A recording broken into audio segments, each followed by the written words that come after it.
मित्रांनो नमस्कार, मी करण आपलं सगळ्यांचं माझ्या चॅनलवर स्वागत आहे. मित्रांनो, काल मी एक व्हिडिओ केला होता. त्यात मी म्हटलं होतं की एकनाथ शिंदे आणि देवेंद्र फडणवीस यांच्या जे काही नाराजगी असल्याच्या बातम्या आपल्यासमोर येत आहेत, म्हणजे 2-3 दिवस झालं ऑलमोस्ट सगळे टॉप न्यूज चॅनल बघा, सगळ्यांचे यूट्यूब चॅनल्स बघा, सगळ्यांनी एक प्रकारे असं दाखवण्याचा प्रयत्न केला आहे की देवेंद्र फडणवीस आणि एकनाथ शिंदे यांच्यात काहीसं योग्य चाललं नाही आहे, सगळं बरोबर चाललं नाही आहे, एकनाथ शिंदे यांना डावललं जातं आहे. तर या सगळ्या बातम्या ज्या आपल्याला पाहायला मिळत आहेत त्या बघता किंवा बारकाईने त्याच्याकडे लक्ष दिलं तर असं वाटतंय की या सगळ्या बातम्या BJPद्वारे आणि एकनाथ शिंदेद्वारेच पेरल्या गेल्या आहेत का. आणि यामागं 2 कारणं मी तुम्हाला दिली होती. त्यातलं पहिलं कारण हे की राजन साळवी यांचा जो पक्षप्रवेश काल आयोजित करण्यात आला होता तो एक प्रकारे सुरळीत पार पाडावा, त्यात कोणीही खोडं घालण्याचा प्रयत्न करू नये. आणि दुसरं कारण जे सगळ्यात महत्त्वाचं कारण मी तुम्हाला दिलं होतं की दिल्लीत जो एक स्नेहभोजनाचं आयोजन करण्यात आलं होतं, त्यात ठाकरे गटाचे 3 खासदारसुद्धा सम्मिलित झाले होते आणि एकंदरीत त्यांना काय ते शिंदे गटात प्रवेश होण्यासाठी काय ऑफर दिली गेली आहेत किंवा काही प्रयत्न शिंदेंकडून केले जात आहेत ठाकरे गटातले आमदार आणि खासदार आपल्याकडे घेण्यासाठी. त्या प्रयत्नांकडे संजय राऊत आणि उद्धव ठाकरे यांचे लक्ष पडू नये किंवा विरोधी पक्षांनी यात काहीही अडचण निर्माण करण्याचा प्रयत्न करू नये, यासाठी त्यांना व्यस्त ठेवण्यासाठी हे नाराजगी नाट्य रचलं गेलं आणि त्या लोकांना व्यस्त ठेवावं, त्या लोकांनी ह्याच्यात टीका टिप्पणी करत राहावी आणि दुसऱ्या बाजूला एकनाथ शिंदे ठाकरे गटातले खासदार आणि आमदार आपल्याकडे घेण्यात किंवा जे काही प्रयत्न त्यांच्याद्वारे केले जात आहेत त्यात यशस्वी व्हावे. आता या बातमीला ना मित्रांनो आदित्य ठाकरेंनी सुद्धा आपल्या कृतीद्वारे दुजोरा दिलेला आहे. कारण काल आदित्य ठाकरे पळत पळत दिल्लीला पोचले आणि आपल्या खासदारांना तलब केलं आणि म्हटलं की कोणत्याही परवानगीशिवाय कोणाच्याही स्नेहभोजनात सम्मिलित तुम्हाला होता येणार नाही किंवा होऊ नका. म्हणजे भोजन करण्याच्या अगोदरसुद्धा आदित्य ठाकरे यांची त्यांनी परवानगी घ्यावी अशा प्रकारचा एक फतवाच त्यांनी जारी केलेला आहे. कारण मित्रांनो बघा, एकतर जे त्यांचे खासदार आहेत ते जर शिंदेंच्या कॉन्टॅक्टमध्ये नसते अशी शंका जर त्यांना नसती तर मुंबईहून आदित्य ठाकरे पळत पळत दिल्लीला गेले नसते आणि खासदारांना अशा प्रकारचा फतवा त्यांनी जारीच केला नसता की माझ्या परवानगीशिवाय किंवा आमच्या परवानगीशिवाय कोणत्याही प्रकारच्या स्नेहभोजनात तुम्ही सम्मिलित होऊ नका. आणि हा जो काही भ्रम पैदा करण्याचा खेळ असतो ना मित्रांनो, हा काही एकनाथ शिंदेंनी किंवा BJPनी पहिल्यांदा खेळला असं नाही आहे.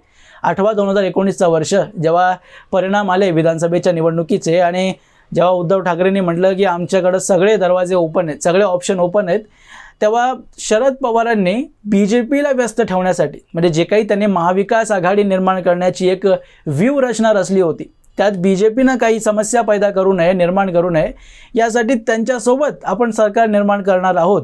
आणि ते सरकार निर्माण करण्यासाठी सगळी एक चर्चासुद्धा करण्याचं म्हणजे अजित पवार नावाचं एक खेळणं शरद पवारांनी BJPच्या गोट्यात पाठवलं होतं. आणि ऑलमोस्ट त्यांना पूर्ण महाविकास आघाडीची चर्चा होईपर्यंत आपली सत्ता विभागणीची जी काही चर्चा आहे उद्धव ठाकरेंसोबत असो काँग्रेससोबत असो ती पूर्ण होईपर्यंत BJPला अजित पवारांसोबत व्यस्त ठेवलं आणि इथपर्यंत की 2.5 दिवसाचा शपथविधीसुद्धा घडवून आणला. आणि का? कारण की BJPनं आपण महाविकास आघाडी जी निर्माण करतोय त्यात काहीही अडचण निर्माण करू नये आणि याची एक खबरच BJPला लागू नये की आपण काय करतोय, त्यासाठी BJPला व्यस्त ठेवण्यासाठी अजित पवारांना BJPच्या गोठ्यात पाठवण्यात आलं होतं. आणि अशाच प्रकारचं एक इल्युजन यावेळी एकनाथ शिंदे आणि BJP तयार करण्याचा प्रयत्न करते या नाराजगी नाट्य तयार करून, हे नाराजगीच्या खबरा पसरवून. कारण मित्रांनो कसं असतं ना की जे लोकांना राजकारणाचा काही सेन्स नाही आहे, लोक एकनाथ शिंदे BJPला सोडून जाऊ शकतात अशा प्रकारचं वक्तव्यसुद्धा करत आहे. एक थोडंसं बेसिक सेन्स लावा यार की एकनाथ शिंदे जे आहेत केवळ महाराष्ट्रात सरकारमध्ये हिस्सेदार नाही आहेत. NDA जे केंद्रामध्ये सत्तेत आहे त्याच्यातसुद्धा एकनाथ शिंदे हे 4थ्या नंबरचे सगळ्यात मोठे पार्टनर आहेत. आणि त्यांच्याकडे जे काही खासदार आहेत ते नितीश कुमार एवढेच मोदींना प्रिय आहेत, तेवढेच महत्त्वाचे आहेत. कारण विचारधारेच्या बेसिसवर जेव्हा बिल्स येतात, फॉर एक्झाम्पल वक्फ बोर्डसारखे झाले, तर त्या बिल्समध्ये एकनाथ शिंदे यांना काही भीक मागण्याची नरेंद्र मोदींना जरूरत नसते किंवा त्यांना गरज वाटत नाही. कारण विचारधारेच्या एक बेसिसवर त्यांचे खासदार आणि BJPची खासदार हे विचारधारेच्या एक लाईनवर एकसारखे आहेत. त्यांना जर भीक मागायची गरज आहे तर ती नितीश कुमार आणि नायडू यांना म्हणजे त्यांना काहीतरी मक्खन वगैरे लावण्याची गरज पडते. एकनाथ शिंदेंचे खासदार हे अत्यंत गरजेचे आहेत जर सत्ता टिकवायची आहे मोदींना आणि अशा गोष्टींमध्ये, अशा परिस्थितीत नरेंद्र मोदी कुठल्याही परिस्थितीत एकनाथ शिंदे यांना नाराज करूच शकत नाही. त्यामुळे एकनाथ शिंदे वारंवार बोलत असतात की माझी जी तडजोड असते ती देवेंद्र फडणवीस यांच्यासोबत नाही, माझी डायरेक्ट बोलणी जी आहे ती अमित शहा आणि नरेंद्र मोदी यांच्यासोबतच होते आणि त्यांच्या कृपेनेच आपण युतीमध्ये आहोत. माझं देवेंद्र फडणवीस यांच्याशी कोणत्याही प्रकारचं सत्ता वाटपासाठी बातचीत किंवा चर्चा होत नाही, हे वारंवार एकनाथ शिंदेंनी सांगून दिलेलं आहे. त्यामुळं देवेंद्र फडणवीस काही एकनाथ शिंदेंना साईडलाईन करतायत याचा विषयच होत नाही. कारण Devendra Fadnavis is not a big player in this game. Directly जो बोलणी होते सत्तेच्या वाटपामध्ये ती नरेंद्र मोदी आणि अमित शहा यांच्यासोबत एकनाथ शिंदे करतायत. त्यामुळे नाराजगी नाट्य वगैरे हे सगळं भ्रम आहे, सगळं भ्रम आहे, टोटल भ्रम आहे. केवळ आणि केवळ जे उद्धव ठाकरेंचे खासदार आहेत त्यांना आपल्याजवळ खेचण्याचा. आणि या एकंदरीत या प्रयत्नात एकनाथ शिंदे सफल होताना सुद्धा दिसत आहेत. कारण आदित्य ठाकरे यांनी जो फतवा जारी केला आपल्या खासदारांना, त्या फतव्यावर त्यांच्या खासदारांनी पूर्णतः नाराजगी दाखवलेली आहे. एका तर खासदारांनी म्हटलं की जे भोजनासाठी पण आता काय परवानगी घ्यायची. एकाने आपले संजय जाधव जे उद्धव ठाकरे गटाचे खासदार आहेत त्यांनी मीडियाशी बोलताना जे वक्तव्य केलं ते डायरेक्टली असं वाटतंय की आदित्य ठाकरेंना प्रत्युत्तर केलेलं आहे. आता मी तुम्हाला वाचून दाखवतो. त्यांनी म्हटलं की मी आणि प्रतापराव जाधव 2004 पासून सोबत आहोत, सोबत आमदार होतो आणि आता खासदार देखील झालोत. सर्व सभागृहात पक्षाचे खासदार सोबत उठत बसत असतात. कोणी कोणाला स्नेहभोजनाला किंवा घरी जेवणाचे निमंत्रण दिले तर जाऊन नमस्कार करणे हे आमचे काम आहे. आणि पुढे जे म्हणाले ते अत्यंत आश्चर्यचकित आहे. त्यांनी डायरेक्टली अरे तुरेच्या भाषणात म्हटलं की हे बघ, पाहुणचाराला बोलावले तर जावे लागते. एका पत्रकाराने कार्यक्रम ठेवला होता तर दुसऱ्या पत्रकार जाणार नाही का?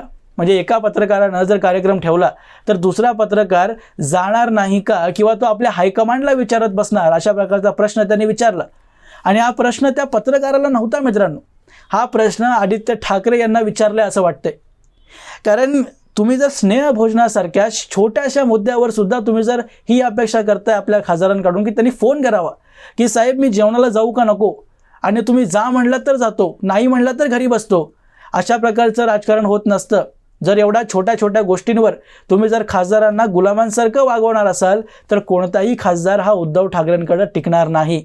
आणि अशाच प्रकारचं एक सायकोलॉजिकल गेम जे जाळं शिंदेंनी आणि फडणवीसांनी बुनलं होतं, रचलं होतं, त्या जाळ्यात आदित्य ठाकरे आणि उद्धव ठाकरे फसलेत. कारण मित्रांनो त्यांना जर हे म्हणजे आदित्य ठाकरे यांना साध्या भाषेत आपल्या खासदारांना म्हणता आलं असतं की बाबांनो शिंदे या गटापासून तुम्ही जरा लांब राहा, त्यांनी जर कुठलंही स्नेहभोजनाचं आयोजन केलं असेल तर त्यात सहभागी होऊ नका.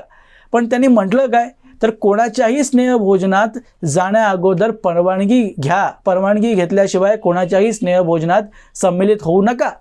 म्हणजे एक प्रकारे आपण म्हणजे आम्ही जे आहोत ते तुमचे बॉस आहोत, आमची छोटी काम करण्यासाठी सुद्धा परवानगी तुम्ही घेतली पाहिजे. अशा प्रकारचं एक जरब बसवण्याचा आदित्य ठाकरेंनी प्रयत्न केलेला आहे आणि हेच त्यांना नुकसानदायक ठरलेलं आहे. कारण हेच तर शिंदेंना पाहिजे होतं. हाच जो एक सायकोलॉजिकल गेम, जो एक मनातल्या मनात एक जी रियालिटी आहे उद्धव ठाकरेंची किंवा त्यांच्या की आपणच सर्वस्व आहोत, आपल्याशिवाय कोणच नाही, अशा प्रकारची जी भावना आहे जी खासदारांना दाखवून द्यायची होती, त्याच्यात एकनाथ शिंदे आणि देवेंद्र फडणवीस हे सफल झालेले. कारण हीच भावना आज खासदारांच्या वक्तव्यातून प्रदर्शित होताना दिसते.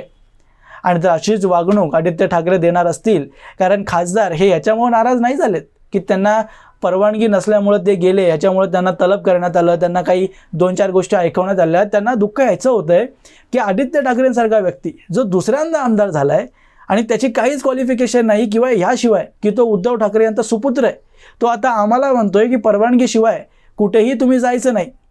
त्यामुळं ते नाराज आहेत. आणि हीच वागणूक एकनाथ शिंदेंना सुद्धा देण्यात आली होती आणि त्यामुळंच त्यांनी पार्टी फोडली.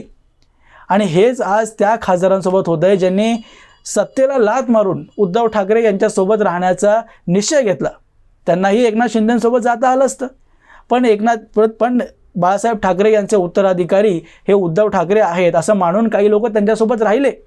आणि आज निवडून आल्यानंतर तुम्ही त्यांना गुलामासारखं वागवणार असाल तर मला वाटत नाही याच्यातलं एकही जण, म्हणजे संजय राऊतसारखी लोकं सोडली तर दुसरे कोणीही उद्धव ठाकरेंसोबत राहताना दिसत नाहीत. अजून मित्रांनो तुमच्यामध्ये तुम्हाला काय वाटतं, हे पूर्ण जे काही घटनाक्रम चालू आहे, ज्या काही बातम्या पेरल्या जात आहेत, याच्या मागचं काय गणतव्य असावं, काय थेरीज यामागं रचल्या जातात, काय नियोजन रचले जात आहे? तुमची मतं मला कमेंट बॉक्समध्ये जरूर कळवा आणि असेच माहितीपूर्ण व्हिडिओज पाहण्यासाठी माझ्या चॅनलला सबस्क्राईब जरूर करा. भेटूया पुढच्या व्हिडिओमध्ये. तोपर्यंत जय हिंद.